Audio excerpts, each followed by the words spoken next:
Përshëndetje, nga unë Elioni. Dua të ndaj diçka teksa po lutesha dhe po mendoja me të Zotit, derisa po qëndroja në praninë e Tij duke lutur, dhe hyra thellë në prezencën e Tij. Po mendoja që shpeshherë mëkati na largon nga Perëndia. Mëkati na largon nga Perëndia. Kur ne shkojmë dhe lutemi, ne shkojmë e ndjejmë më afër praninë e Zotit ose prezencën e Zotit. Edhe shkojmë më afër fronit të Tij. Kuptohet kjo për shkak sepse te gjaku i Jezu Krishti na i ka krijuar këtë mundësi, sepse jo të gjithë që mendojnë se po luten shkojnë tek prania e Zotit, tek prezenca e Tij, afër fronit të Tij. Tek prezenca e Zotit apo tek prania e Tij shkohet përmes gjakut të Jezusit. Pra, të gjithë ju që keni pranuar Krishtin si Zot dhe si shpëtimtar, na është dhënë nga mundësi, nga Ati vet, për të qëndruar përpara Tij. Jo sepse meritojmë, jo sepse bëjmë diçka të bukur, por thjesht Ai nga dashuria e Tij na ka bërë të lirë, duke sakrifikuar birin e Tij të vetëm lindur Jezus Krishtin, duke hapur dyert për të qëndruar në mënyrë të lishme, edhe pse jemi mëkatar, edhe pse bëjmë mëkate. Kur ti shkon tek Perëndia dhe fokusohesh, dhe kur ti fillon ta lavdrosh Perëndinë, dhe kur ti fillon apo ti lutesh apo të kërkosh atë për problemet që ty të shqetësojnë, apo kur ti ndan shqetësimet e tua me Perëndinë, që është e mundur që secili prej jush ta bëni këtë çdo ditë, nëse je një besimtar i Perëndisë, ti mund të ndash të gjitha shqetësimet e tua, apo dhe nëse nuk e qenë ndonjëherë besimtar dhe ti ke dëshirë që ta provosh këtë gjë dhe të ndash zemrën dhe jetën tënde me Perëndinë si të ishte një miku yt, si të jetë babai yt. Madje Perëndia është më shumë se një baba. Ti mund të shkosh tek Ai gjithkohës dhe ti e ke këtë rrugë të hapur për shkak të Jezu Krishtit, i cili vdiq dhe ringjall. Mos mendo se të thuash, a është e mundur të më dëgjoj Perëndia, mos mendo pse si do shkoj tek Perëndia, a duhet do një avion ose do një raket. Jo. Thjesht besimi yt tek Perëndia, ndërsa ti lutesh, dhe ti nuk është se thjesht e imagjinon, por ti do të jesh dish që ti kur lutesh hap gojen, shpirti yt merr kontakt me Zotin. Shpirti i njeriu merr direkt kontakt me Krijuesin në momentin që ti i flet atij. Është një lloj magnetizimi, si mund ta themi ndryshe. Ti del para Tij, si kuptohet që shpeshherë ato rëndesat që mund të ndjeni mbi kokën tuaj ose mbi shpinën tuaj për shkak të problemeve apo për shkak të mëkateve o gabimeve që bëni gjatë ditës, ndërsa ti shko dhe leri në këmbët e Tij, duke i thënë Zot, çdo mëkat që kam bërë, çdo problem që kam, unë i let tek Ty, Zot, mi largo gjithë barat e jetës, gjithë peshën e jetës, gjithë peshën e problemeve, streseve dhe mendimeve edhe gjërave të pazgjitura ende, apo gjithë familjen time, apo çdo gjë që dëshironi ta lini tek Perëndia. Të filloni të qëndroni tek Ai duke vlerësuar dashurinë e Tij, duke thënë që unë ju duash Zotit që të jetë shumë, dhe duke pritur dhe dëgjuar prej Tij, sepse Perëndia mund t'ju flasë në jetën tuaj. Kjo është e mundur, edhe di që për disa prej jush kjo duket si një gjë e re që po e dëgjoni këtu në TikTok për herë të parë, si diçka prall, por në fakt është realitet, sepse çdo kush mund të shkojë tek Perëndia, ti lutet atij dhe të qëndrojë dhe të marrë prej Krijuesit, të ketë kontakt dhe marrëdhënie me Krijuesin. Kjo është e mundur dhe është realizuar për shkak të Jezu Krishtit, i cili vdiq dhe u ringjall, edhe derdhja e gjakut të Tij e bëri të mundur që njerëzit të qëndrojnë në praninë e Atit Perëndi, të vetmit Zot, në qell dhe në tokë dhe në gjithë gjithësinë. Sepse ndërsa Jezu Krishti vdiq dhe dha shpirt, thuhet që një perde që ndante tempullin nga vendi i shenjtë tek vendi super ose më i shenjtë, ku askush nuk mund të futej, ajo perde që i ndante në mes, në momentin që Krishti dha shpirt, u çha në mes dhe toka u drodh, bë tërmet dhe shumë u ringjallën në atë momentin e vdekjes së Jezu Krishtit, ku dhe ju shfaqen shumë prej njerëzve si një dëshmi që përmes vdekjes dhe ringjalljes së Krishtit, mëkatet u shlyen dhe njerëzi, Krishti ishte ringjallë dhe Perëndia i ringjall njerëzit. Kjo ishte një dëshmi për Izraelin në atë periudhë. Por fakti më i bukur është që perdja u gris. Tani për t'ja bërë dhe një qikë më të kuptueshme, bëhet fjalë për tempullin, vendin ku të gjithë popujt, jo vetëm izraelitët, por dhe ata që i besonin Perëndisë së qiellit, Perëndisë i gjithësisë, vinin dhe adhuronin Perëndin në tempull duke ofruar kurbane, flijime, oferta në para apo ndihmonin të parfit e merat, dhe ishin këto vendet që quheshin tempuj, vendet ose sinagogat ku mësoheshe fjala e Zotit dhe ku adhurohej Zoti për gjithë Izraelit, pasi Zoti ishte një nga gjërat më të rëndësishme për Izraelin dhe për popujt përreth që i besonin Perëndisë së gjithësisë. Sepse Perëndia ka pasur shumë akses me popullin e Izraelit, në kuptimin ka pasur një lloj afërmiteti më shumë se sa me gjithë popujt e botës, dhe kjo është pse shpeshherë Satani si të themi e ka përdorur popujt e tjerë për ta shërmuar shpeshherë popullin e Izraelit. Vetë Zoti ka ngritur armiqtë e Izraelit, jo me qëllim sepse do ta shkatrojë, por me qëllim sepse dëshiron t'i tregojë Izraelit fuqinë e tij, që ai e do Izraelin dhe dëshiron ta mbrojë atë. Nuk po flas për politik, ju që doni të flisni për politik, mos e ngatroni këtë temë fare me këtë pjesë, gjeni diku tjetër një video dhe përdoreni. Për politik folën diku tjetër, unë po flas se si Perëndia vepronte në tempull. Pra në tempujt në Izrael ishte ndarë në 3 pjesë. Obori, ku mund të hynin të gjithë njerëzit dhe sillnin ofertat të tyre, kafshët, kurbanin, dhe ishte edhe vendi i shenjtë ku mund të rinin priftë të rinj, bashkë dhe me kryepriftin, por dhe ishte një vend shumë i veçantë ku vetë fuqia e Zotit ndodhej atje. Bashkë me arkën, me një kapak sipër, me ato angjët kerubinët me krah sipër, dhe brenda aty ishin ligjet e Mojsiut. Të gjitha komplet Tora ishin atje. Edhe këto ruheshin aty në tempull, por dhe prania e Zotit ishte në atë dhomë ku ndodhej kjo arka, dhe aty ishte një vend, quheshe një vend shumë i shenjtë. Dhe jo të gjithë e kishin privilegjin të hynin tek ai vend, sepse ishte prania e Zotit çdo ditë. Pra, këtë privilegje kishte populli i Izraelit dhe priftërinjtë. Ta kishin Perëndin aty në mezin e tyre. Jo çdo popull në botë ka pasur shansin dhe privilegjin ashtu siç e ka pasur Izraeli, për të pasur praninë e krijuesit, Perëndisë së gjithësisë, në vendin, në popullin e vet.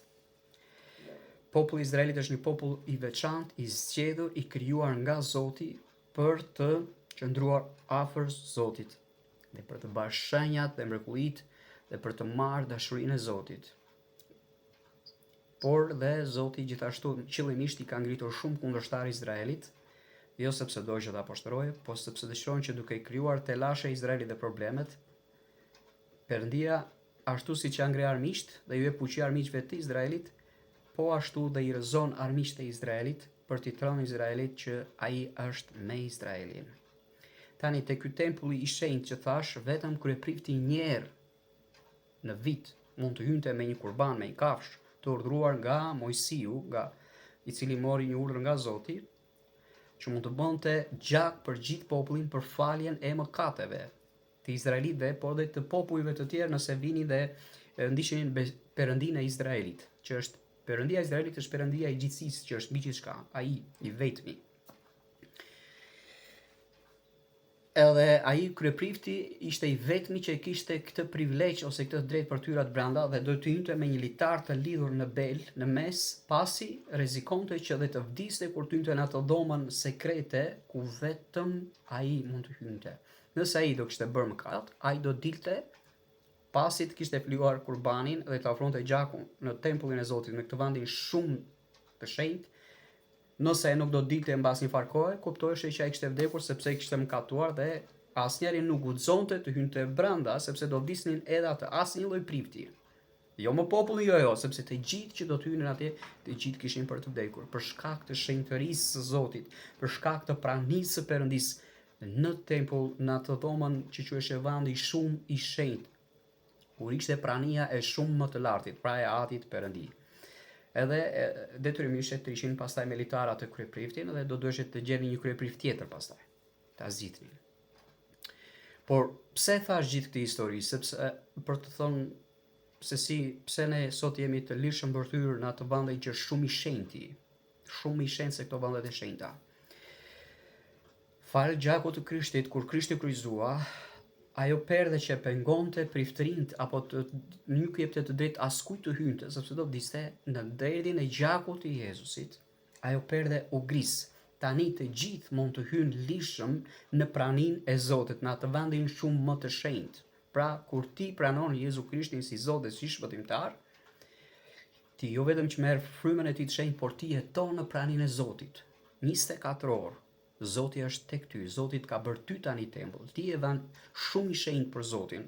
Kur ti pranon Krishtin si Zot si shpëtimtar, dhe ti ke liri të plot për të qëndruar në praninë e Zotit. Pra ti, shpirti yt ka një lidhje të drejt për drejt me Atin Perëndi, me të vetmin Perëndi që është mbi gjithçka. Kjo për shkak të gjakut të Jezusit. Në kohën e dhjatës së vjetër, nuk ishte e mundur që njerëzit kishin këtë lloj lidhje me Krijuesin, po duheshin priftërinjt të ofronin gjak. Kafshës, i cili nuk ishte i mjaftueshëm për të afruar plotësisht njeriu me Zotin, por ishte thjesht shenjë për që ata ishin penduar dhe kishin kërkuar falje, që të gjenin qetësi tek Zoti. Ndërsa flijimi i Zotit që ishte i përsosur, që është Jezu Krishti, sepse ai flijovi birin e vet, e bëri një rrugë të re, krijovi një rrugë të re mes njeriut dhe Zotit për të qenë afër shpirtin e njeriut me Zotin, sepse Zoti është shpirt, dhe i bëri të jenë bashk. Pra, për shkak të Jezu Krishtit, dëgjoni mirë këtë mesazh sepse nuk keni për ta dëgjuar diku tjetër, përveç se atyre që e kanë këtë informacion, nga ta mund ta dëgjoni, e krijovi këtë mundësi Zoti vet që shpirti i njeriut të ketë liri për të hyrë në praninë e tij, në prezencën e tij dhe ta adhurosh. Dhe ti sot, për shkak të gjakut të Jezusit, mund të kesh marrëdhënie me Krijuesin. Dhe kjo nuk është çështje fetare, siç mund ta krahasojnë disa njerëz, jo po jo feja kjo, jo po kjo feja jo, këtu ka të bëjë me Krijuesin, me Krijuesin. Thjesht ka të bëjë privilegji që Krijuesi, Ati Perëndi i jep njerëzimit për të qëndruar në praninë e tij. Fal gjakut të Jezusit. Gjaku i kafshëve dhe i qurbanëve ishte i përkohshëm vetëm për ligjin e Mojsiut, por më pas u anullua nga momenti që Krishti vdiq në kryq. Gjaku i tij derdhë dha dhe shenjat dhe gjithë e panë se perdja e tempullit u gris.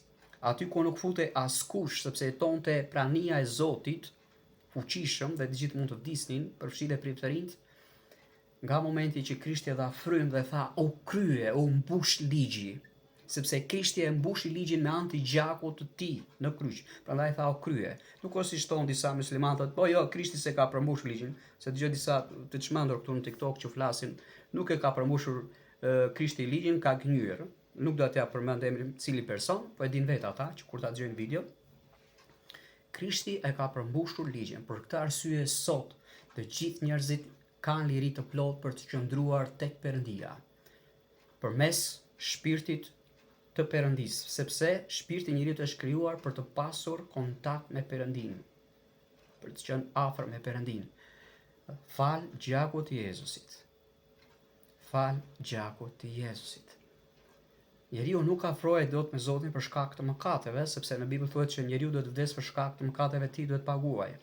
Por kur Perëndia pagovi për njeriu me anë të gjakut të Krishtit në kryq, tani të gjithë kanë hyrje të lirë tek Zoti i gjithësisë, i universit dhe i çdo gjëje tjetër, tek që quhet Ati Perëndi, që quhet Perëndia shumë i lartë, ose El Elyon, që është emri i Perëndisë më të lartë, një dhe i vetëm, Atit, s'ka tjetër, nuk ka as dy Perëndi, as tre Perëndi, nëse flasim për Perëndin si koncept. Dhe këtu nuk flasim çështje triniteti apo jo, por flasim për Atin. Pra, Jezu Krishti, dërguar nga Ati, na i krijovi këtë shans dhe ju bindë Atit të krijojë një udhë. Prandaj, Satani shpeshherë lufton këtë pjesë duke thënë, jo, Krishti nuk vdiq. Jo, Perëndia s'ka birë.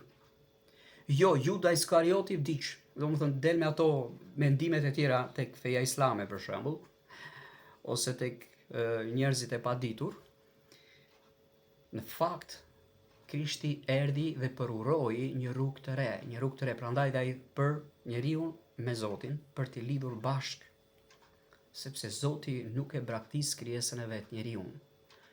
Nuk e le që njeriu të mundohet edhe mos harri asgjë, sepse ka njerëz që mendojnë që duke u munduar të bëjnë të mirë do arrin tek Zoti. Në fakt nuk arrin asnjë gjë, sepse vetë Zoti krijuesi thotë, ti nuk mund të bësh asnjë gjë për t'u afruar tek Unë. Veprat tuaja më të mira, për shembull dhe adete që mund ta mendoni ju, ose shtyllat e feve që është për t'i qeshur, nuk mund t'i afrojnë juve me Zotin, madje nuk japin as siguri se do shkoni të keni kontakt me Zotin, po thot ndoshta, po ti pranovi, inshallah thot dikush, ose dikush thot do Zoti na pranon, por gjaku i Jezu Krishtit është siguria që të afron ty me Perëndin. Gjaku i Jezu Krishtit është e vetmja arsye pse Zoti gjen prehje. Disa të marrë thonë, po jo, si gjaku njeriu do të vdezet, por ata pranojnë kurbanin, gjakun, japin më shumë si gjaku të kurbanit të kafshëve se sa gjaku të Krishtit, dhe kjo është qesharake dhe është ofendim për Zotin e gjithësisë, sepse thotë si ka mundësi që ti jep më shumë rëndësi gjakut kafshës se gjakut njeriut, që vet unë e solla, thot Ati, për ta flijuar për ju edhe e ringjalli. Dhe na ka dhënë sukses dhe na ka falur mëkatet, na ka shenjtëruar, prandaj dhe mund të shkojmë lirshëm tek Perëndia. Njeriu nuk shenjtërohet sepse bën vepra të mira në jetën e vet, njeriu nuk shkon paraj se bën vepra të mira, por sepse gjaku i Krishtit na ka shenjtëruar. Nuk shenjtërohet njeriu në momentin që vdes, siç thon për Nën Terezë ose për Papë, ja bën shenjtërimin katolikët. Këtu katolikët mbledhin trurin se nuk është një mësim nga shkrimet e shenjta, dhe është komplet mësim satanik. Fatkeqësisht në shumë kisha shpeshherë disa mësime mësohen në mënyrë negative dhe nuk kanë baza në shkrimet e shenjta. Shenjtërimi vjen kur ti pranon Krishtin si Zot, si shpëtimtar, ai bëhet pjesë e jetës tënde. Shenjtërimi u krye tek Krishti në kryqëzimin e tij, kur ai tha para se të vlej shpirt, u krye. Çfarë u krye? U krye shenjtërimi. U krye ligji, e plotësovi ligjin. Pra atë ligj që Zoti tha Mojsiut dhe njeriu nuk po mundte ta zbatonte sepse ishte vështirë për njeriu për shkak të mishit dhe gjakut që kemi si natyrë mëkatare që janë të gjithë njerëzit. S'ka rëndësi çfarë je ti, mund ta quash veten ti të mirë apo më të ditur, e mendon se je më mirë se të tjerët, apo është hoxha apo është prifti, nuk ka njeri të mirë përveç Zotit. Asnjëri nuk është i mirë. Kush thotë që ky është njeri mirë është mashtrim. Zoti është i mirë. Të gjithë ne jemi mëkatar, me natyrë mëkatare.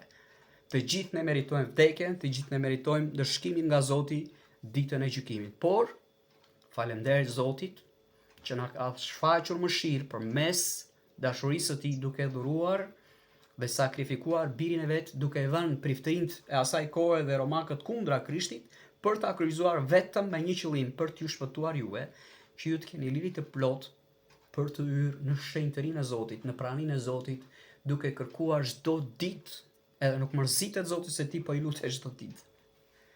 Është truri yt që ta thotë, dhe Satani që ta thotë ty, ka ngjen tande Zoti.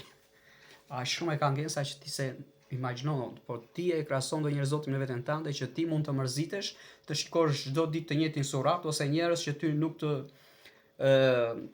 interesojnë, s'ke dëshirë as ti shikosh, as ti dëgjosh. Në fakt për Zotin nuk është kështu. Zoti ka një dashuri ekstreme, është vetë dashuria, dëshiron të dëgjoj zërat dhe shpirtrat e çdo njeriu që t'i afrohet atij dhe ta kërkojë, duke shprehur shqetësimet e veta, gjërat e jetës, barrat dhe peshat e rënda që jeta i ka torturuar këdo prej jush, apo mëkatet tuaja që ju mundojnë dhe mbajnë të rënduar, pasi mëkati hap dyert për tek Satani, për të ngarkuar jetën tuaj dhe për t'ju shtypur ju, dhe për t'ju larguar nga e vërteta e Zotit, duke ju bërë psikologjinë tuaj të errët dhe duke dhënë dhe energji negative, duke ju mbajtur të bllokuar, duke bërë që të jetë çelësa për të hapur dyert e Satanit në jetën tuaj, në familjen tuaj, në fëmijën tuaj, në punën tuaj, në biznesin tuaj, në marrëdhëniet seksuale, në ushqimet, në çdo gjë. Satani merr kontroll në momentin që ti e hap derën për të mëkatuar. Prandaj është e nevojshme që çdo ditë kur ti shikon veten që gjithmonë një mëkat e përsërit gjithmonë, është e nevojshme të thash Zot më fal, por jo vetëm kaq, po të thuash Zot më ndrysho sepse unë nuk po ndryshoj vetëm. Dikush thot po pse po e bëri prapa ta fal Zoti. Ai njeri ka nevojë të thot Zot më ndrysho me fuqinë tënde. Gjithë ata që mendojnë dhe flasin kështu po pse prapa ta fal Zoti, shiko mëkatet tënde se as ti nuk ndryshon vet. Pa ndihmën e Zotit askush nuk mund të ndryshojë. Pa ndihmën e Atit Perëndi dhe fuqisë së Tij që vjen nga fryma e Tij e shenjtë, asnjë njeri nuk do mundet të ndryshojë. Përndryshe, nuk kishte nevojë të kryqëzohej Jezusi dhe nuk ka nevojë që njeriu të ketë fuqinë e Zotit, frymën që vjen nga fryma e Tij e shenjtë. Atë që ne quajmë vajosje ose fuqi e Zotit. Atë që ne quajmë i krishterë. Përse kjo është kuptimi se një besimtar me emrin i krishterë, që ka fuqinë e Zotit në jetën e vet, frymën e shenjtë. Që vjen nga fryma e shenjtë, më saktë do thëshë, sepse fryma e shenjtë nuk është fuqia e Zotit, por është fryma e Zotit që sjell fuqinë e Tij dhe ti quhesh i krishterë, pra, ose i vajosur nga Perëndia. Dhe ne që kur ti bëhesh një besimtar pasi ke pranuar Krishtin, kjo fuqi qëndron vazhdimisht tek ty, vazhdimisht ti je një shtëpi e Zotit ku shenjtëria e Zotit qëndron tek ty në shpirtin tënd, por në trupin tënd qëndron ende mëkati, sepse trupi, mishi dhe gjaku nuk mund të bëjnë dot të mirën. Sa do të vinë t'ju dërdëllisi njerëzit, t'ju thon baba bëj këtë bëj atë, tash e them edhe vetë s'bëjnë asgjë ata, njeriu sa do në përpjekjet e tij edhe po të bëj të mirën nuk quhet e mirë, por dhe nuk mund ta bëj dot të mirën. Edhe këtë e shpjegon Perëndia në fjalën e Tij sepse thotë njeriu nuk mundet të bëj dot të mirën, nuk ka asnjëri që të bëj të mirën, nuk ka asnjëri që të kërkoj Perëndin, dhe kjo është e vërtetuar. Po shikoni sot më shumë njerëzit as janë kjo është e vërtetuar. Thjesht me këtë gjë. Njerëzve nuk janë ndjen fare të janë besimtar të Zotit, dhe as të janë ndjekës të së vërtetë të Zotit, dhe as nuk janë ndjen fare të qëndrojnë në praninë e Zotit, por janë ndjen mendja e tyre punon vetëm tek paraja, tek seksi, tek droga, tek alkooli, tek të ofenduarit njëri tjetrit, tek të vjedhurit njëri tjetrin, si ta çvatim dhe ta abuzojmë me të tjerë dhe si ta përdorim të tjerët për interesin e vet. Përfshin disa e keq përdorin për interes të vet, gruan apo burrin apo fëmijën, apo shokun apo shoqen, apo popullin, siç po na përdor politikanët e fllihur që kemi, që i bekov të Zotit dhe ndryshov të mendjen. Kjo është për shkak të Satanit, sepse në mendjen e tyre nuk është se kanë Perëndin, por kanë interesat e tyre dhe Satani është duke i kontrolluar. Prandaj, në momentin që gjaku i Krishtit bëhet pjesë në jetën tënde, ti je i shenjtëruar. Pra si bëhet gjaku i Krishtit pjesë në jetën tënde? Kur ti pranon këtë gjë dhurat me besim, duke thënë Atit Perëndi të vetmit Zot, faleminderit o Atë Perëndi për gjakun e Jezu Krishtit. Faleminderit o Atë që ti kryqëzove birin tënd dhe dënove birin tënd për mua në kryq, që unë të shpëtohem dhe të jemi falur prej te dhe të çlirohem nga pushteti i Satanit, dhe faleminderit që përmes gjakut të Jezu Krishtit ti më shenjtëron dhe më fal mëkatet. Pra ti je i shenjtë për shkak të gjakut të Jezusit. Dhe tani çfarë ndodh? Prania e Zotit shumë më të lartë të vetmit Perëndi, që është fryma e shenjtë, kjo prani vjen dhe bëhet pjesë në jetën tënde për shkak të deklaratës që ti bën me besim nga zemra jote, duke thënë Jezus ti je Zot dhe shpëtimtari im. E ti mund ta bësh këtë deklarat kudo që ndodhesh me besim në zemër dhe deklaron me gojë. Dhe kështu vjen shpëtimi dhe falja e mëkateve, dhe kjo deklarat bëhet edhe në momentin kur ti pagëzohesh në ujë, që thua unë e pranoj Krishtin si Zot dhe si shpëtimtarin tim, si sundimtarin tim, si komandantin tim, si mbretin tim, që Perëndia e ka vënë mbi mua për të më shpëtuar dhe për të më falur edhe për të më udhëhequr drejt Tij. Sepse Krishti na udhëheq drejt Perëndisë, është e vetmja mundësi dhe shans që të jetojmë në praninë e shumë të lartit për gjithmonë në mbretërinë e Tij. Pra edhe këtu tani, në këtë moment, shpirti juar ka një kontakt të drejt për së drejti me Perëndin e gjithësisë, me Perëndin shumë më të lartit, që është El Elyon në gjuhën hebraike, në gjuhën e Izraelit, ose shqip shumë më i larti, Perëndia më i larti. që është dhe një emër që është përmendur dhe nga angjëlli Gabriel kur tha për Jezusin, kur lajmëroi lindjen e Jezu Krishtit tek Maria, që tha për Jezusin, tha këto fjalë: "Ky do të quhet biri shumë më të lartit." Pra për Jezusin. Jezusi do të quhet biri shumë më të lartit. Kush ishte shumë i larti? Perëndia. Keni parasysh këtë gjë? Është shumë e rëndësishme kjo pjesë. Prandaj sot i mund shkosh në mënyrë të lirshme tek Perëndia. Sa herë që ke një rëndesë dhe një ngarkesë gjatë ditës tënde, ndaç nga problemet, ndaç për shkak të mëkatit, ndaç për shkak të sjelljeve tona të ndyra që kemi çdo ditë, sepse ne të gjithë njerëzit çdo ditë jemi të korruptuar në sjelljet tona.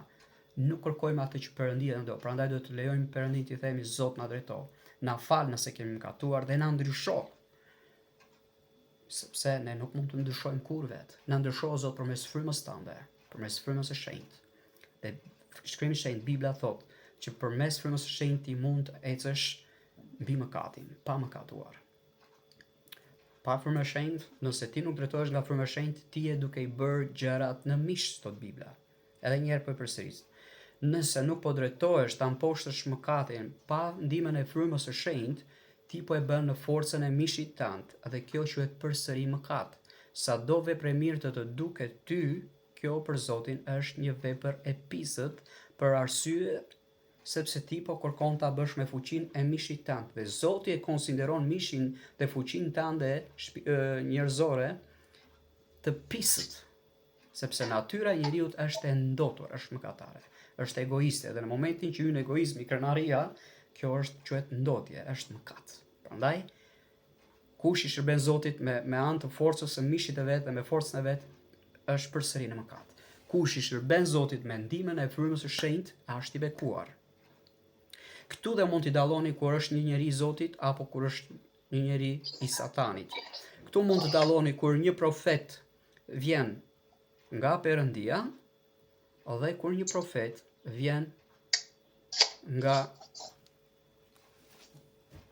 Zoti.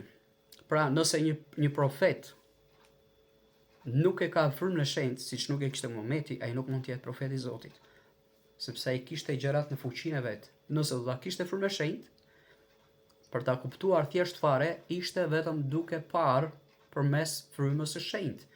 Dhe kush ka frymën e shenjtë do thotë Jezusi është Zot, Muhameti nuk mund ta theshte dot këtë gjë. Nuk mund ta theshte dot këtë gjë. Tu mund ta kuptoni që ai nuk ishte profet I Zotit, por I djallit. Përndryshe do bënte deklaratën që Perëndia e ka dërguar birin e vet për të na shpëtuar, edhe është Zot dhe shpëtimtar, dhe I ka vendosur të gjitha ushtritë e errësirës e Satanit nën këmbat e Krishtit. Këtë gjë ai duhet ta kishte besuar, por që nuk e shikojmë të deklaruar prej tij edhe as në shkrimet që kanë ardhur tek njerëzit tek ai. Gjithsesi, qëllimi im nuk është të flas për fen, por qëllimi im është kjo. Perëndia do secilin t'i afrohet përmes dashurisë së tij, përmes birit të tij, I cili derdhi gjakun e vet. Kështu që jeni të mirëpritur, s'ka rëndësi çfarë lloj feje je. Krishti nuk është fe. Ti besosh Krishtit nuk është çështje ndrimi feje, ti besosh Krishtit dhe gjakut të tij që mund të të shenjtrojë dhe të falë ty, është dhuratë e Perëndisë. Është bashkim I shpirtit tënd me Perëndin. Është bashkim I shpirtit tënd me shpirtin e Zotit. Po edhe përsëris edhe një herë. Ti besosh gjakut të Jezu Krishtit për faljen e mëkateve, kjo sjell bashkimin e shpirtit tënd çdo ditë me shpirtin e Zotit, që është fryma e shenjtë. Me Atin, pra ti çdo ditë je I bashkuar me Atin, edhe kur fle gjumë, edhe kur zgjohesh 24 orë. Edhe kur ti je në mëkat për shkak të natyrës tënde, shpirti zakonisht nuk mëkaton në momentin që pranon Jezu Krishtin si Zot dhe Shpëtimtar asnjëherë. Edhe pse trupi juaj do mëkatojë sepse është natyrë mëkatare, shpirti juaj, thot fjala e Perëndisë, çka ka lindur nga Zoti nuk mëkaton. Njeriu lind përsëri kur pranon Krishtin si Zot dhe si Shpëtimtar. Po e them edhe një herë, njeriu lind sërish, kësaj radhe jo nga barku I nënës, jo nga mitra e nënës, por nga shpirti I Zotit lind shpirti I tij dhe bëhesh një krijesë e re, bëhesh fëmijë e Perëndisë. Kur ti Momentin që deklaron Jezusin si Zotin, si shpëtimtar, dhe pagëzohesh në ujë për faljen e mëkateve, jo për ndrimin e emrit. Nga Petros edhe Vasilaqi, edhe kur është dita e Vasilaqit i feson emrin. Jo, nuk është kjo. Krishterimi, siç e mendojnë për shembull të krishterët ortodoks, apo themi edhim 2 pika ujë siç e mendojnë katolikët, apo ungjillorët se zhyten në ujë. Jo, të qani fëmijë Perëndës është vendimarrja që Perëndia të bindë ty në zemër përmes frymës së shenjtë ta pranosh Krishtin si Zot dhe si shpëtimtar, dhe ti e deklaron këtë, sepse me gojë bëhet rrëfimi dhe deklarata, dhe me zemër njeriu beson, duke thënë që Jezusi është Zot dhe shpëtimtari im, dhe pastaj pagëzohesh në ujë për faljen e mëkateve. Edhe ti ke një lidhje shpirtërore të përjetshme me Zotin për shkak të gjakut të Krishtit. Pra kjo është e vërtetuar sepse në momentin që Jezu Krishti dha shpirt në kryqëzimin e tij, kur tha u krye, ajo perdja, siç është përmendur më parë, u gris, u ça në mes, që do thotë njeriu mund të hyjë lirshëm tek Perëndia. Ti s'ka rëndësi feja, ti nuk ke nevojë për fen. Ti ke nevojë të besosh atit që të ka bërë të lirë të rish në pranin ti, dhe ta pranosh Krishtin birin e ti duke pranuar si Zot, si shpëtimtar, sepse vetë Zoti dëshiron që Krishti të jetë komandanti, shefi yt, mbreti yt. Vetë Zoti, Ati, vetmi Perëndi, dëshiron që ai ta zotërojë jetën tënde, Jezu Krishti. Pse? Sepse Zoti ja ka nështruar Krishtit të gjithë të këqijat, i ka dhënë nën këmbë të Krishtit, jo mbi kokën e Krishtit. Kjo është arsyeja pse Zoti e kryqëzoi Krishtin, që të gjithë të këqijat, që nga satani, që nga problemet, që nga sëmundjet, që nga varfërit, që nga stresi, që nga depresioni, që çdo lloj bare dhe peshe që mund të kesh në jetën tënde, që dhe mëkati gjithashtu që të largon nga Perëndia dhe ti shkon në zjarr, të gjitha Zoti ja vuri Krishtit nën këmbët e tij. Kjo është arsyeja pse Jezu Krishti zgjodhi ti bindej Zotit për të kryqëzuar. Kjo është arsyeja pse Zoti dërgoi Jezu Krishtin në kryq. Kjo është arsyeja pse Zoti i vuri priftërinë kundra Krishtit për ta vrarë. Kjo është arsyeja pse i vuri izraelitët kundër Krishtit për ta vrarë, dhe romakët gjithashtu. Dhe në fund e glorifikovi, e lartësovi, pasi ka mbi gjithçka e vuri mbret, e vuri Zot mbi të gjithë krijesën, mbi çdo krijesë, edhe mbi angjëjt, edhe mbi gjithë profetët, edhe mbi gjithë pushtetarët, mbi gjithë çdo gjë që ekziston. Krishti është ulur në fron, në krahun e djathtë Perëndis, dhe ndërmjetëson për ty që do të besosh tek ai çdo ditë deri në mbarinë të botës, derisa të bëhet gjykimi. Më pas ai do t'ia dorëzojë mbretërinë që Ati ja ka dhënë, do t'ia dorëzojë përsëri mbretërinë të vetmit Perëndi Atit, dhe ai vetë do t'i nështrohet Atit Perëndi si Perëndi i vetëm. Dhe ne do të mbretërojmë bashkë me Atin dhe bashkë me Krishtin në qytetin e shenjtë qiellor, Jerusalemin e ri, Izraelin e ri, tokën e re, në qiellin e ri që do të krijohet, pasi kjo tokë, ky qiell dhe ky sistem planetar dhe univers do të zhduket në ardhjen e dytë të Krishtit. Mbas më saktë i bie mund ta them edhe të tretë, sepse në ardhjen e dytë do ndodhë rrëmbimi i kishës, ku do jetë 1000 vjet. Pastaj do rikthehet përsëri Krishti me kishën për një periudhë të shkurtër për të bërë luftën në Armagedon, dhe më pas qielli, toka dhe gjithçka do zhduken. Dhe të gjithë do jenë në praninë e Zotit për të gjykuar nga i vetë Jezu Krishti, mbreti i gjithësisë, të cilin këtë lloj titulli dhe këtë lloj vlere e ja ka dhënë Ati, Perëndi. Dhe më pas, pasi të mbaroj gjykimi dhe pasi ti ketë hedhur dhe armikun e fundit të njeriut, që është vdekja, angjëlli vdekjes, Abadoni, ku pushtetin e tij e ka Satani, Zoti do t'i marrë, pasi ja ka nështruar Krishtit, dhe do t'jetë në vdekjen e dytë, që është liçeni i zjarrt. Pse? Sepse nuk do ketë këtë vras më, nuk do ketë ky shpirt marr më, sepse nuk do jetë më ky sistem planetar që ka dhe riprodhimin e njerëzve, që përmes marrëdhënies seksuale të shtoheshin njerëzit e merat dhe familjet. S'do ketë më, siç mendojnë disa, se do ketë marrëdhënie seksuale akoma në qiell. Jo, as në fer, as në vdekjen e dytë në liçenin e zjarrt, jo, dhe as në parajs, jo. Kështu që humbini shpresat, i qeni nga mendjet, s'ka 72 virgjëre, që për ata që ju kanë mësuar juve se do të ketë atje, është një mashtrim i Satanait.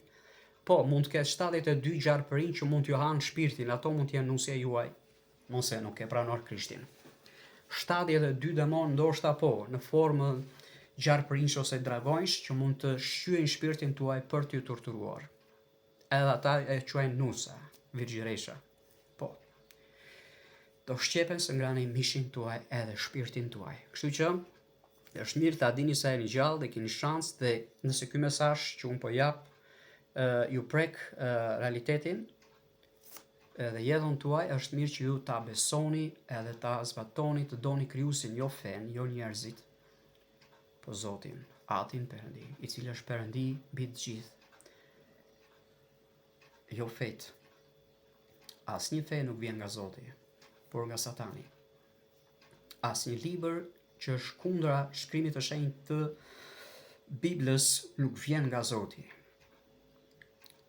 Bibla është një libër ku të gjithë shkrimet e shenjta vijnë nga Perëndia, të shkruara nga shërbëtorët e Zotit, vetë Zoti i ka frymëzuar dhe i ka urdhëruar që ata ta shkruajnë. Që nga Tora ose Tevrati, si i thon disa, librat e mbretërve e historisë që janë të gjitha të përfshira në Bibël ose thon shqip biblioteka e shkrimeve të shenjta, thon ndryshe Bibla, që është pjesa e dhjatës së vjetër përfshi këtu dhe profetët e merat deri në ardhmën e Krishtit, që është kjo quhet bestlidhja dhe marrëveshja që Zoti kishte me njerëzit për lidhjen mes tij dhe tyre, përmes qurbaneve, kafshëve në atë kohë, por mbrapa kësaj në ardhmën e Krishtit, mbas vdekjes së tij, Zoti me ligjin e tij, me urdhrin e tij ndryshovi, duke dhënë Krishtit ta kryente këtë mision për të ndryshuar ligjin dhe për ta përmbushur atë përmes gjakut të tij, të krijuar një bestlidhje dhe një rrugë të re që njeriu të lidhej me Zotin, jo më me ligjin e Mojsiut përmes qurbanit dhe kafshëve apo sunetit, por tani me një bestlidhje më të përsosur se e para, që quhej dhjata e re ose kjo e vjetra, më falni se u shpreva gabim, se kjo është kuptimi i fjalës dhjate e vjetër ose bestlidhje e vjetër ose testamenti i vjetër, varet si keni dëgjuar. Pra është kjo marrëveshja që kishte bërë Mojsiu, por u anulluan në momentin që Krishti krijovi një bestlidhje të re me urdhër të Zotit, dhe kush i del kundër urdhrit të Zotit që krijovi një formë të re bestlidhje mes njeriu dhe Zotit përmes gjakut të Jezusit. Kush i del kundra gjakut të Jezusit dhe thotë jo po është vend i mallkuar atje, jo po nuk vdiq Krishti, ta dini mirë se Zoti do ta humb kujtesën tuaj, ekzistencën tuaj, se keni ekzistuar ndonjëherë, do t'ju shfaros. Sepse Zoti, kushdo që ti mund të bësh mëkate, mund të shahen, po kur shansh Zotin apo shpirtin e Zotit, pak e vështirë është, dhe ndoshta fare Zoti nuk ka për t'ju falur. Kush blasfemon për gjakun e Krishtit. Imagjino, thuhet që për ligjet e Mojsiut kush i shkelte e vrisnin me gur. Po kush blasfemon për gjakun e Krishtit? Kush ofendon për gjakun e Krishtit? Jo, Krishti nuk diç, nuk ka derdhur gjak, është mashtrim, diç Juda. Hey, kujdes. Do ta paguash shtrenjt. Dhe kjo nuk është për të bërë presion, po kjo është për të dhënë të vërtetën. Prandaj kujdes se jo çdo fe ka të vërtetën. Kushdo që kundërshton kryqëzimin e Jezusit, do të thënë jo s'ka vdekur, nuk është ngjallë, jo po nuk është biri i Perëndis, jo po nuk e ka bërë Perëndia Zot, në kuptimin sundimtar, në kuptimin mbret, të sundojë mbi të gjithë këqijat dhe armiqtë e njeriut, ai njeri që e mohon këtë gjë është nga Satani. Edhe do të jeton përgjithmonë në errësirë, madje i fut dhe ata të paditurit e tjerë, njerëzit e tjerë që janë paditur akoma dhe më shumë në errësirë. Është vetë në errësirë dhe zhyt me miliona dhe me miliarda njerëz në errësirë. Këto kanë bërë fet. Dhe një prej tyre është Islami, apo përmes Kuranit, apo dhe edhe këto gjoja të ashtëquajtura ndonjëherë fe të krishtera ose besime të krishtera, kur nëse nuk zbatojnë këtë lloj mësimi që jam duke thënë, duke besuar që gjaku i Krishtit i ka pastruar nga mëkatet e tyre, por besojnë të kundërt që duhet të bëjnë akoma ligjet e Mojsiut, jo po zbato shabatin ditën e shtunë, jo po vazhdo bëj dhe kurbanin e deleve, jo po ndro dhe emrin, jo po vangjeli shën ky sotirja dhe ai, jo po lutë dhe marjes, kujdes, sepse dhe ju jeni kundra ligjit dhe kjo është hipokrizi. Dhe që mund të hyni pastaj në besime falso. Prandaj dhe quajta fe apo sekte. Kështu që kur dëshiron të ketë një raport me Krijuesin, është përmes gjakut të Jezus Krishtit. Pra të besosh në Zotin, nuk ka nevojë për fe, nuk ka nevojë për të shkuar të puthësh dorën ti Hoxhës apo priftit apo të vesh në ato vende gjoja të shenjta që ju kanë mashtruar deri më sot. Zoti është një për të gjithë. Për çdo rac, pa dallim. Nuk thot kjo fe ajo fe. Zoti është një për të gjithë dhe ka udhëzuar vetëm një rrugë, përmes gjakut të Jezu Krishtit, përmes kryqëzimit të tij, ju jeni të shpëtuar, ju jeni të falur, dhe jeni të çliruar nga Satani dhe nga magjit dhe nga mallkimet, dhe mëkatet ju janë falur. Dhe luma ai që beson këtë, sepse do shpëtoj, por ai që nuk i beson, do të humbas për gjithmonë. Dhe kushdo që kundërshton këtë mësim, jeton në errësirë të plot nga Satani, i pushtuar nga demonët apo nga xhindet, nga angjëjt e djallit, dhe sado bukur të flas ai, djeni se është një mësim falso. Sado bukur të duket sikur flet me dashuri, është një mashtrues që vjen nga Satani. Por e vërteta vjen vetëm nga Zoti. Dhe Zoti të vërtetën e tij ne ka shfaqur përmes birit të tij. Dhe ka thënë që nuk ka asnjë rrugë tjetër tek Perëndia, përmes Jezusit është e vetmja rrugë. Amin.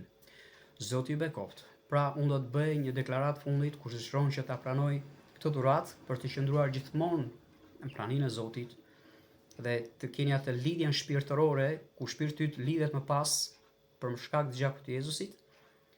Ti ke një lidhje shpirtërore të përjetshme me Zotin, duke qenë pranë tij dhe fuqia e tij do të jetë me ty përmes frymës së shenjtë. Dhe ai të jep pushtet që ti të jesh fëmia i tij. Po e them, të jep pushtet të jesh fëmia e tij, sepse të shenjtëron me anë të gjakut të Jezus Krishtit. Sepse dhe ndodh dhe procesi tjetër, falja e mëkateve, ndodh edhe procesi tjetër, çlirimi nga Satani, edhe po të keni pasur magji, është e vetmja mënyrë që të çlironi nga magjit falas, kur ti pranon dhuratën e gjakut të Jezusit, ketë efekt në shpirtin tënd, duke të shenjtëruar dhe pastruar ty, mendjen tënde, shpirtin tënd, dhe duke bekuar gjithë shpinën tënde, dhe fëmijët e tu, familjarët e tu, jetën tënde, punën tënde, çdo gjë që ti prek me dorë apo shkel, pra shenjtërohet për shkak të gjakut të Jezusit, dhe ti je i mbrojtur nga gjaku i Jezusit. Kjo është fuqia e gjakut të Jezusit, dhe kjo është arsyeja pse Satani ka nxjerrë këto fete të tjera për ta kundërshtuar vdekjen e Jezusit. Bani kujdes.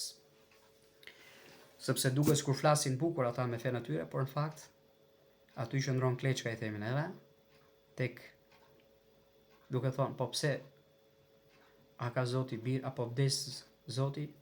Kujdes. Jo të gjithë që duket sikur flasin për Zotin kanë lidhje me Zotin. Satani është shumë i mençur dhe mund të shtirë edhe si një angjëll drite dhe flet shumë bukur, duke krijuar dhe libra. Siç edhe po e themi që një prej tyre është Ungjilli ose fals Kurani, sepse Kurani është një ungjil fals. Ose një Bibël falsa. Bibla do thot bibliotek, libër, shkrim. Prandaj të dashur, çfarëdo që të jesh, Zoti të do ty. Mos mendo se po shkove në kishë apo në xhami do shkosh në parajse dhe Zoti do ty. Por ty Zoti të do sepse ai vet ka vendosur dhe ka dhënë e ka treguar këtë dëshirë përmes gjakut të Jezusit, të ka shenjtëruar, ti ka falur mëkatet dhe ka hapur një rrugë për ty të qëndrosh në praninë e tij. Prandaj çdo ditë njerëzit, po kthehem tek tema që thash edhe më përpara, kanë liri të plot për të lutur Zotit, duke hedhur çdo peshë dhe çdo bardh që i ka munduar në jetën e vet Zotit, duke kërkuar ndihmë si një baba shpirtëror. Sepse në momentin që ti bën këtë marrëveshje me Zotin, duke pranuar Krishtin si Zot dhe si shpëtimtarin tënd, me një deklaratë të thjeshtë dhe me besim, ja thua Zotit dhe ai të dëgjon vërtet, jo pralla, jo formula, jo poezi, por diçka që vjen nga shpirti. Ti bën një marrëveshje me Zotin shpirtërore dhe shpirti yt është përgjithmonë i lidhur me Zotin. Dhe Perëndia të liron nga pesha dhe bara e jetës, nga pesha dhe bara e mëkatit që ti mund të bësh çdo ditë. Dhe jo vetëm kaq, por ti thua Zot, më shliro sa herë që ti shikon një mëkat përsëritet. Sepse ti nuk dëshiron që Satani të hap ti shikoj dyert e tua të hapura, ose kur ne mëkatojmë hapim dyert për Satanin. Prandaj bëni kujdes njerëz. Kur e shikoni veten se po mëkatoni, thuaj Zot, më ndihmo të mos mëkatoj. Sepse çdo ditë ky trup na shtyn në mëkat, syt na shtyn në mëkat, mendja na shtyn në mëkat, Satani na shtyn në mëkat. Kjo është arsyeja pse Jezusi i përmend në atë lutjen shembullore që thotë: "Dhe mos na lejo Zot të bijem në tundim, por na çliro nga i ligu." Domethënë, nga Satani, sepse ai na shtyn në mëkat. Pra, për ata që nuk kanë një marrëveshje me Zotin shpirtërore, që nuk kanë një lidhje shpirtërore, ku nuk e kanë menduar ndonjëherë kështu, po i them se ky është momenti dhe unë do të bëj një lutje të thjeshtë që vjen nga shpirti juaj. Dhe ti do ta bësh me besim, edhe me gojë do ta deklarosh, sepse me zemër njeriu beson edhe me gojë bëhet deklarata për shpëtim. Dhe mbas saj duhet edhe të pagëzosh. Nëse ke nevojë të pagëzosh, ja ku jam unë, më shkruaj, mund të pagëzoj në ujë. Në emër të Atit, Birit dhe Frymës së Shenjtë për faljen e mëkateve, duke bërë deklaratën që unë e përmenda, duke thënë, po, unë e pranoj faljen e Zotit, faljen e mëkateve që Krishti ka bërë, nuk është si shton disa pendohu qaj, bushe një fuqi me ujë, jo. Por thjesht ti pranon me besim dhuratën e Perëndis që ta ka dhënë falas. Ti e kupton, ky është pendimi, ti e kupton që e ke gabim, s'mundesh ta ndikësh tysh në parajs dhe tani e kupton që ke nevojë ti besosh Zotit dhe ti fillon me besim dhe i thua Zot, pra vendimi quhet pendimi. Vendimi që ti merr, që të pranosh Krishtin si Zot, si shpëtimtar dhe thua, po atë, unë falenderoj për dhuratën tënde, e pranoj Jezu Krishtin si Zot dhe si shpëtimtarin tim. Atëherë, këtë lloj deklarate mund ta bëni edhe para pagëzimit, po edhe në momentin e pagëzimit. Kështu që unë këtë lloj deklarate për ata që duan të kenë bekimin e Zotit, për të qenë përjetësisht të lidhur shpirtërisht me Zotin dhe mos shkonin në ferr, sepse nuk e dini moment kur do vdisni. Lërini fet, lërini adetit, lëri çfarë keni dëgjuar sot nga plakat dhe nga pleqët, nga priptitjet, apo nga hoxhallarët, apo nga fet, por dëgjoni çfarë Perëndia dhe Shkrimi i Shenjtë thotë. Sepse shumë nga ata mund të flasin nga interesi, të shtojnë njerëz. Atëherë, unë po mbështet bashkë me ju dhe po lutem, dhe ti lutem mbas me, duke ia thënë këto krijuesit të vetmit Perëndi që ekziston. Ati dashur, unë po të falenderoj në këtë ditë, që ti më ke treguar dashurinë tënde drejt meje, për të më shpëtuar, jo nëpërmjet veprave të mira që unë mund të bëj Zot, por nëpërmjet gjakut të birit tënd, jo nëpërmjet adeteve, jo nëpërmjet fesë, por nëpërmjet gjakut të Jezu Krishtit. Unë dua të të falenderoj që ti dënove birin tënd në kryq për mëkatet e mia, për të më çliruar mua, për të më shpëtuar mua nga duart e Satanit që po më sundonte deri tani. Dhe duke liruar shpirtin tim dhe trupin tim dhe mendjen time nga pesha e mëkatit që unë kryeja çdo ditë që kurse kam lindur dhe deri tani. Apo dhe në vazhdim derisa unë të vdes. Ti më shliron nga pesha e mëkatit dhe më shliron nga mëkati dhe më bën të lirë në emrin e nga çdo lloj skllavërie e mëkatit dhe nga çdo skllavëri e Satanait. Jezus, unë pranoj ty si Zot edhe shpëtimtarin tim, të vendosur nga Perëndia mbi mua për të më dhënë fitore. Faleminderit që ti je Zot dhe shpëtimtari tim. Dhe tani atë, unë lutem që fryma jote e shenjtë të banojë tek unë. Dhe më falenderoj që përmes gjakut të Jezu Krishtit ti më ke shenjtëruar dhe më ke bërë fëmijën tënd, duke më dhënë pushtetin dhe fuqinë tënde përmes frymës tënde të shenjtë. Amin. Pra Zoti të ka bekuar nëse ke bërë të lutje vërtet. Ti je një krijesë e re, nga ky moment ti je një fëmijë e Perëndis dhe vazhdo të marrësh hapën e dytë, të pagëzosh në ujë për faljen e mëkateve, kontakto me mua, ja ku jam. Unë mund të pagëzoj ti në ujë, në emrin e Jezusit. Në emrin e Atit, Birit dhe Frymës së Shenjtë. Edhe ti merr bekimin e Zotit, edhe ti çdo ditë je lirshëm të flasësh me Perëndin e gjithësisë.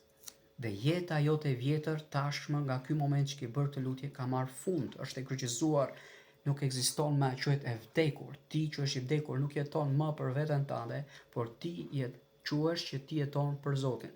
Ti quhesh që ke vdekur një herë në kryq bashkë me Jezusin, edhe pse nuk e ekzistuar në atë moment, ti e ke kryqëzuar jetën tënde të vjetër, natyrën tënde mëkatare. Dhe tani ti je një krijesë e re. Tani ti je një fëmijë i Perëndis. Tani Perëndia banon tek ty, nuk është më tek ai tempulli që unë përmenda që u gris perdja në mes dhe që askush nuk mund të hynte për shkak të mëkatit madje dhe prej ftrin do të vdisnin, sot ti nuk ke nevojë të shkosh tek ai tempulli, por ti je vetë tempulli. Pra njerëzit nuk kanë më nevojë të vënë tek ai vendi shumë i shenjtë, por ti je vetë vendi shumë i shenjtë.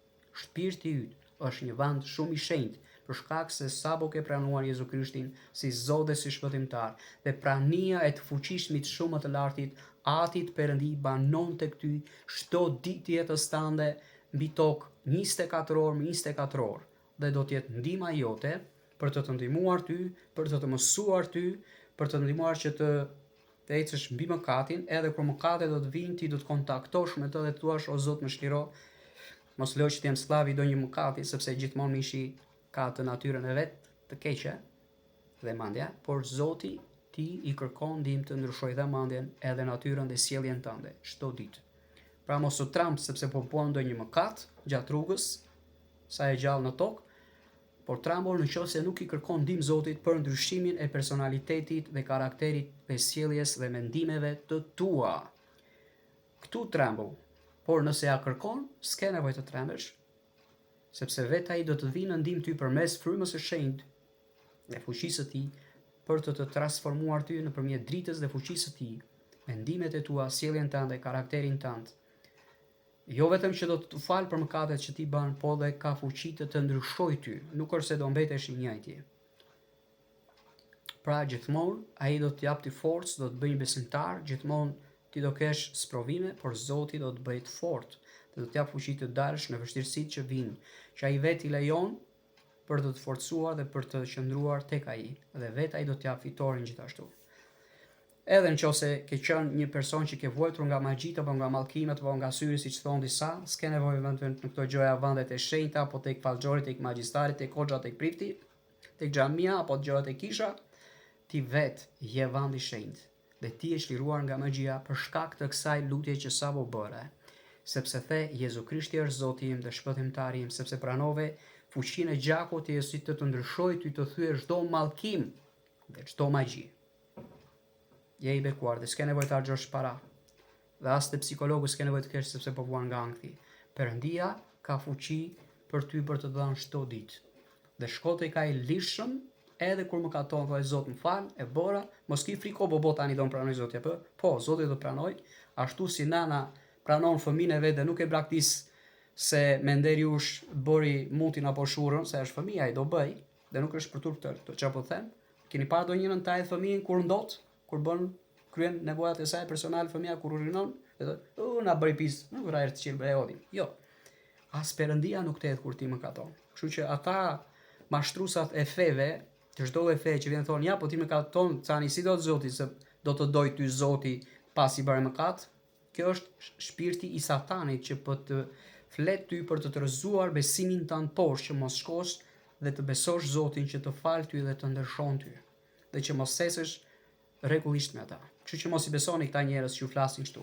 Por mendoni njësoj si nana juve nuk ju ka braktisur kur ti gjithkohë se ke bërë ato bebelinat i ke ndotur, apo pelenat kur ishit para shumë viteve, që bare qarë lloj brezie, dhe nuk të ka edhur asë nëna se babaj, sa do e të piset që kundërmoje ti shpin, nuk të ka edhur, të ka mbajdur, të ka lartë, të ka pastruar, edhe Perëndia, kur ne më katojmë, na mban në krahët e tij, na lan na pastron në gjakun e tij, dhe na ushqen me shpirtin e tij, dhe na ushqen me fjalën e tij, dhe me forcën e tij na ndryshon mendimet dhe mendjen.